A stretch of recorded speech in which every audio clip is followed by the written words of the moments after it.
நீங்க ஆட்சி செஞ்ச லட்சணத்தை தான் தமிழ்நாடு 4 வருஷம் பார்த்துச்ச.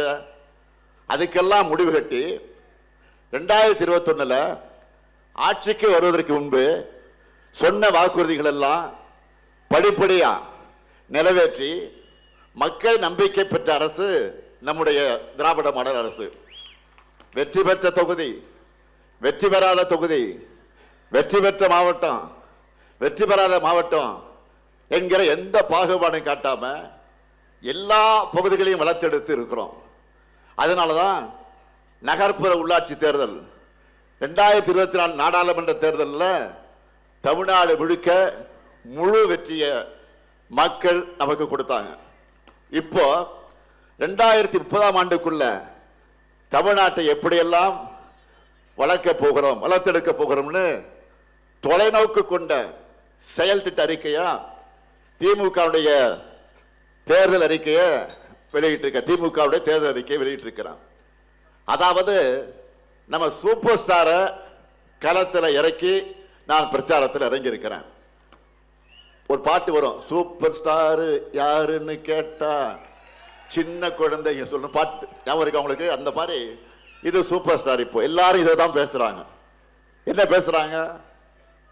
மகளிருக்கு மாதம் 1000 ரூபாய் உரிமை தொகை சொன்னோம். இன்னைக்கு இந்தியாவுக்கு மாடலா நம்ம கலைஞர் மகளிர் உரிமை திட்டம் மாறிடுச்சு. இந்த திட்டத்தால பலருடைய வாழ்க்கையை மாறிடுச்சு. செல்வி என்ற சகோதரி ஒரு பேட்டி கொடுத்துருக்காங்க, நீங்களும் பார்த்துருப்பீங்க, நானும் பார்த்தேன். கணவரை இழந்துட்டாங்க, 2 பெண் பிள்ளைகள், வீட்டு வேலைக்கு போய் குடும்பத்தை காப்பாற்றுறாங்க. தினமும் ஒரு வீட்டை சுத்தம் பண்ணி பாத்திரங்கள் எல்லாம் கழுவி வைக்கணும்னா அது குறைஞ்ச 1 மணி நேரம் 2 மணி நேரம் ஆகிடும்.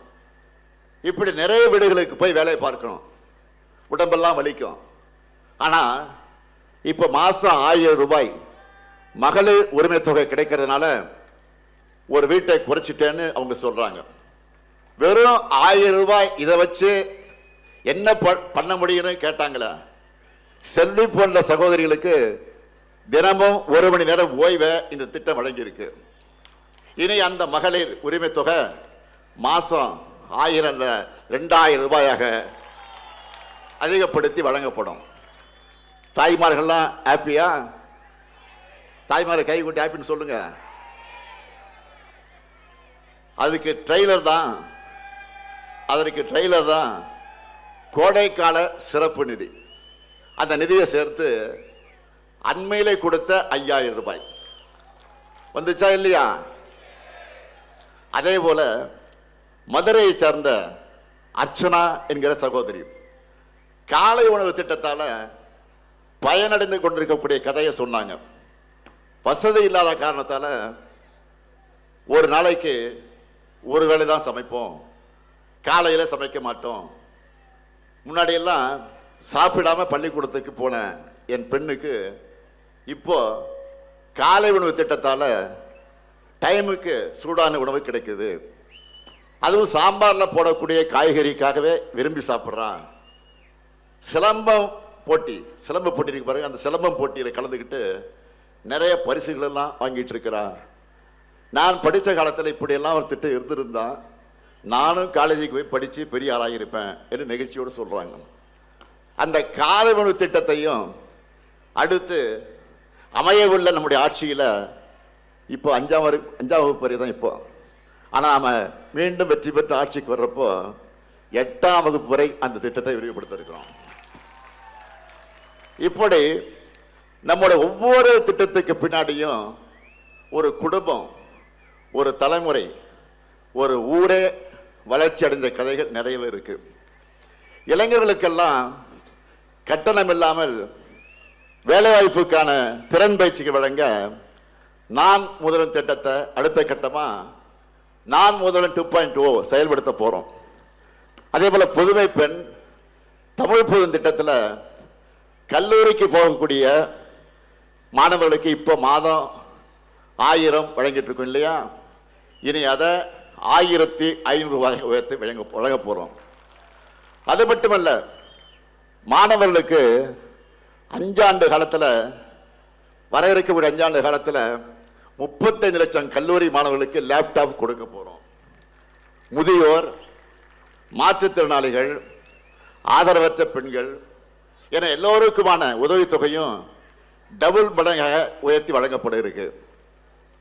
எல்லா சட்டமன்ற தொகுதிகளிலும் முதல்வர் படைப்பகங்கள் அமைக்க போறோம். இது நூலகம் மட்டுமல்ல, மீட்டிங் ரூம், ஆபீஸ் ரூம், அதிவேக இன்டர்நெட் வசதி, எல்லா வசதிகளும் கொண்ட கட்டடமாக முதல்வர் படைப்பகம் இருக்கும். தனியார்ல ஆயிரக்கணக்கான செலவாகிற வசதிகளை மிக மிக குறைந்த கட்டணத்தில் வழங்க போறோம். பால் கொள்முதல் விலைய லிட்டர் ஒன்றுக்கு 5 ரூபாய் உயர்த்தி வழங்க போறோம்.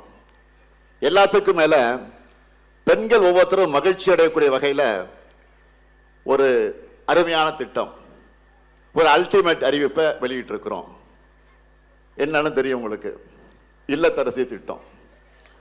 எல்லாரும் இதுக்காக தான் வெயிட் பண்ணிட்டு இருந்தீங்க. என்ன இல்லத்தரசி திட்டம்? 8000 ரூபாய் கூப்பன். எதுக்கான கூப்பன்? இல்லத்தரசிகளான நீங்க உங்களுக்கு தேவையான வீட்டு உபயோகப் பொருளை உங்க ஊர்ல உங்களுக்கு விருப்பமான கடையில் உங்களுக்கு பிடிச்ச மாதிரி வாங்கிக் கொள்வதற்கான கூப்பன். புதுசா வாங்கிக்கலாம், பழசை கொடுத்துட்டு எக்ஸ்சேஞ்சும் பண்ணிக்கலாம். என்ன வாங்கணும், எப்படி வாங்கணும், எந்த கடை, எந்த கலர், எல்லாமே உங்களுடைய சாய்ஸ் தான். உங்க கனவு யாராவது தலையிட்டா விடாதீங்க, சும்மா உங்க இஷ்டத்துக்கு, உங்க சாய்ஸ் இது. இந்த கூப்பனை கொடுத்து என்னென்ன வாங்கலாம், எதை விரும்பி கேட்கலாம் நீங்க? Washing machine, fridge, TV, grinder, mixie, microwave oven, மின்னடுப்பு போன்ற எந்த பொருளையும் நீங்க வாங்கிக்கலாம். என்னை பொறுத்தவரை நம்ம குடும்பத் தலைவருடைய வீட்டு வேலை சுமை பெருமளவு குறைஞ்சிரும். அதுதான் இந்த திட்டத்துடைய முக்கிய நோக்கம். இன்னைக்கு தமிழ்நாடு முழுக்க இந்த திட்டத்தை பற்றி தான் எல்லோரும் மகிழ்ச்சியா பேசிட்டு இருக்காங்க. ஒருத்தர் தான் சோகமா இருக்காரு. யார் அவரு? பழனிசாமி. இல்லத்தரசி திட்டத்தை கிடைச்ச வரவேற்பை பார்த்துட்டு இதுல திமுக காரங்க கமிஷன் அடிப்பாங்க என்ற அடிப்படை இல்லாம புலம்பிட்டு இருக்காரு. பணத்துக்கு பதிலாக கூப்பன் தரோம், மக்கள் கடையில கொடுத்து பொருளை வாங்கிக்க போறாங்க. இதுல எங்க ஊழலும் கமிஷன் வந்துச்சு? தன்னை போலவே பழனிசாமி எல்லோரையும் நினைச்சிட்டாரு. எது எப்படியோ இல்லத்தரசி அறிவிப்பால் எதிர்கட்சி தலைவர் பழனிசாமி இப்போ ஃபியூஸ் போன சாமி ஆயிட்டாரு. தேர்தல் அறிக்கையில் இன்னும் சில அறிவிப்புகள் இருக்கு. தொழிற்சாலைகள் அதிகமுள்ள நகரங்களில் பெண்கள் வேலைக்கு செல்வதை எளிதாக்கும் பொருட்டு 1000 குழந்தைகள் காப்பகங்கள் உருவாக்க போறோம். திராவிட மாடல் 2.0 பிற்படுத்தப்பட்டோர், மிகவும் பிற்படுத்தப்பட்டோர், சீர்மரபினர் ஆகியோர் தொழில் தொடங்குவதற்கு உச்சவரம்பு 30 லட்சம் ரூபாயாக உயர்த்தப்படும்.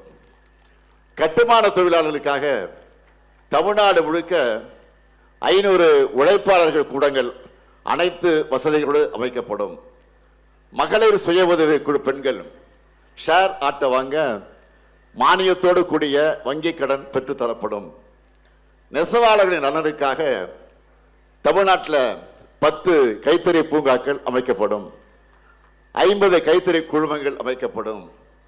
10,000 கைத்தறிகளை 90 விழுக்காடு மானியத்தோடு நவீனப்படுத்துவோம். முதியோர்களுக்கான அன்புச்சோலை இல்லங்கள் எல்லா மாவட்டங்களிலும் அமைக்கப்படும். அனைத்து தரப்பு அரசு பள்ளிகளையும் 100 விழுக்காடு ஸ்மார்ட் வகுப்பறைகள் அமைக்கப்படும். கலைஞர் கனவு இல்லம் உள்ளிட்ட திட்டங்கள் மூலமா வீடற்ற ஏழைகளுக்கு அடுத்த 5 வருஷத்துல 10 லட்சம் வீடுகள் கட்டித்தரப்படும். இங்க இருக்கக்கூடிய விருதுநகர் சுற்று வட்டார மக்களை மகிழ்விக்க ஸ்பெஷல் வாக்குறுதிகளும் இருக்கு. என்னன்னா, விருதுநகர் தூத்துக்குடியில் பசுமை பட்டாசு உற்பத்தி ஊக்குவிக்கப்படும். தமிழ்நாடு பனைமர தொழிலாளர்கள் நல வாரியத்தில் பதிவு செஞ்சிருக்கக்கூடிய பனை தொழிலாளர்களுக்கு தேவையான பனைமரம் ஏறக்கூடிய கருவிகள் உட்பட இதர கருவிகள் 100 விழுக்காடு மானியத்தோடு வழங்கப்படும். தமிழ்நாடு பனைமர தொழிலாளர்கள் நல வாரியத்தில் பதிவு செஞ்சிருக்கக்கூடிய பனை தொழிலாளர்களுக்கு காப்பீடு வசதி ஏற்படுத்தப்படும். அவங்க குடும்பத்துக்கு கல்வி, மருத்துவம் ஆகியவற்றுக்கு கூடுதல் உதவிகள் வழங்கப்படும். இப்படி தமிழ்நாட்டின் ஒவ்வொரு துறையும் ஒவ்வொரு தரப்பினரையும் மனசில் வச்சு தேர்தல் அறிக்கையை ரெடி பண்ணியிருக்கோம். எப்படிப்பட்ட அறிக்கை இது? 6லிருந்து 60 வரை, பெண்கள் முதல் ஆண்கள் வரை, இளைஞர்கள் முதல் முதியோர் வரை. திமுக தேர்தல் அறிக்கை எல்லாருக்கும் பிடிக்கும், பிடிக்காதவங்களே இருக்க முடியாது. அதனால்தான் இதை 2026 தேர்தல் களத்தினுடைய சூப்பர் ஸ்டார்னு சொல்லி நான் அறிமுகப்படுத்தினேன். வாக்குறுதியை யார் வேண்டுமானாலும் கொடுக்கலாம், ஆனால் திமுக கொடுக்கிற வாக்குறுதியை தான் மக்கள் நம்புகிறார்கள். மற்றவங்க என்ன சொன்னாலும் அதுக்கு எந்த மதிப்பும் கிடையாது. யார் சொல்றாங்க என்பதை பொறுத்துத்தான் அதுக்கான மதிப்பு. என்டிஏவை பொறுத்த வரைக்கும் தமிழ்நாட்டுக்கு எதிராக எல்லா வேலையும் பார்த்துட்டு தேர்ந்து வந்தால் மட்டும் தமிழ் மேலே பாசம் இருக்கிற மாதிரி காமராஜர், எம்ஜிஆர் மாதிரி தலைவர்களை சொந்தம் கொண்டாடவும் கிளம்பிடுறாங்க. இவங்களோட சங்கி கூட்டம் தான் 1966ஆம் ஆண்டு காமராசரை டெல்லியில் வீட்டோடு வச்சு கொளுத்த பார்த்தாங்க. மனித தர்மத்திற்கும் காமராசர் மனித தர்மத்துக்கும் நடக்கக்கூடிய பலாத்கார போராட்டம்னு தந்தை பெரியார் கண்டிச்சார். இப்படி காலந்தோறும் தமிழ் மீதும், தமிழர்கள் மீதும், தமிழ் தலைவர்கள் மீதும், தமிழ் பண்பாட்டின் மீதும் இவங்களுக்கு வெறுப்பு தான். இப்படிப்பட்ட தமிழின விரோதிகளோட பழனிசாமி கூட்டணி வச்சிருக்கிறார். பாஜகவுடைய ஒரே நோக்கம் தமிழ்நாட்டின் வளர்ச்சியை தடுக்கிறது தான். என்டிஏ ஆட்சி தமிழ்நாட்டுக்கு வந்தால் என்ன ஆகுன்னு நாம் கற்பனை பண்ணி கூட பார்க்க வேண்டிய அவசியம் இல்லை. இந்தியா முழுக்க பாஜக புகுந்த மாநிலங்கள் என்ன கதியில் இருக்கு, பாஜக கூட கூட்டணி சேர்ந்த தலைவர்களும் கட்சிகளும் என்ன ஆனாங்கன்னு பார்த்தால நமக்கு பதில் கிடைச்சிடும். நாம் இப்போ போராடுறது திராவிட முன்னேற்ற கழகத்தின் வெற்றிக்காக மட்டுமல்ல, ஒரு கூட்டணி கட்சியுடைய வெற்றிக்காக மட்டுமல்ல, தமிழ்நாட்டினுடைய வெற்றிக்காக மறந்துவிடக்கூடாது. தமிழ்நாடு அணியா டெல்லி அணியா என்கின்ற ஜனநாயக போரில் அரசியல் விருப்பு வெறுப்புகளுக்கு அப்பாற்பட்டு விருதுநகர் மக்கள் அனைவரும் திமுக தலைமையிலான மதச்சார்பற்ற முற்போக்கு கூட்டணியை ஆதரிக்கணும். சொன்னதை செய்யும் தலைவர் கலைஞரின் மகனா கேட்கிற அருப்புக்கோட்டை சட்டமன்ற தொகுதியில் நம்முடைய வேட்பாளர் KK-SSR ராமச்சந்திரன் அவர்களுக்கும், திருச்சூழி சட்டமன்ற தொகுதியில் நமது வேட்பாளர் மாண்புமிகு அமைச்சர் தங்கம் தென்னரசு அவர்களுக்கும், சாத்தூர் சட்டமன்ற தொகுதியில் நமது வேட்பாளர் கடற்கரை அவர்களுக்கு, ராஜபாளையம் சட்டமன்ற தொகுதியில் நம்முடைய வேட்பாளர் தங்கவாணி அவர்களுக்கும் நீங்கள் உதயசூரியன் சின்னத்தில் வாக்களித்து வெற்றி பெற வைக்கணும். அதே போல விருதுநகர் சட்டமன்ற தொகுதியில் நமது தோழமை கட்சியான தேமுதிகவினுடைய வெல்லும் வேட்பாளர் நம்முடைய மதிப்பிற்குரிய கேப்டனின் மகன் விஜயபிரபாகரன் அவர்களுக்கு முரசு சின்னத்தில் வாக்களித்து பெருவாரியான வாக்கு வித்தியாசத்தில் வெற்றி பெற வைக்கணும். சிவகாசி சட்டமன்ற தொகுதியில் சகோதரர் ராகுல் காந்தியின் ஆதரவு பெற்ற காங்கிரஸ் கட்சியின் வேட்பாளர் அசோகனுக்கு கை சின்னத்தில் வாக்களித்து வெற்றி பெற வைக்கணும். ஸ்ரீவில்லிபுத்தூர் சட்டமன்ற தொகுதியில் நம்முடைய தோழமை இயக்கமாம் இந்திய கம்யூனிஸ்ட் கட்சியை சேர்ந்த தோழர் மகாலிங்கம் அவர்களுக்கு கதிர் அருவாள் சின்னத்தில் நீங்கள் உங்கள் பொன்னான வாக்கு அளிக்கணும். அமையவருக்கும் திராவிட மாடல் 2.0 ஆட்சியில் எங்கள் சாதனைகளை நாங்களே முறியடைக்கக்கூடிய வகையில் ஆட்சியை வழங்குவோம். நாடு வளம் பெற, நல்லாட்சி தொடர்ந்திட ஆதரிப்பீர். மதச்சார்பற்ற முற்போக்கு கூட்டணி வேட்பாளர்களை வெல்வோம் ஒன்றாக, வெல்வோம் ஒன்றாக, வெல்வோம் ஒன்றாக. நன்றி, வணக்கம். பிளே ஸ்டோர் மற்றும் ஆப் ஸ்டோரில் இருந்து பாலிமர் செயலியை QR கோடு மூலம் பதிவிறக்கம் செய்யுங்கள். செய்திகளை உடனுக்குடன் பெறுங்கள்.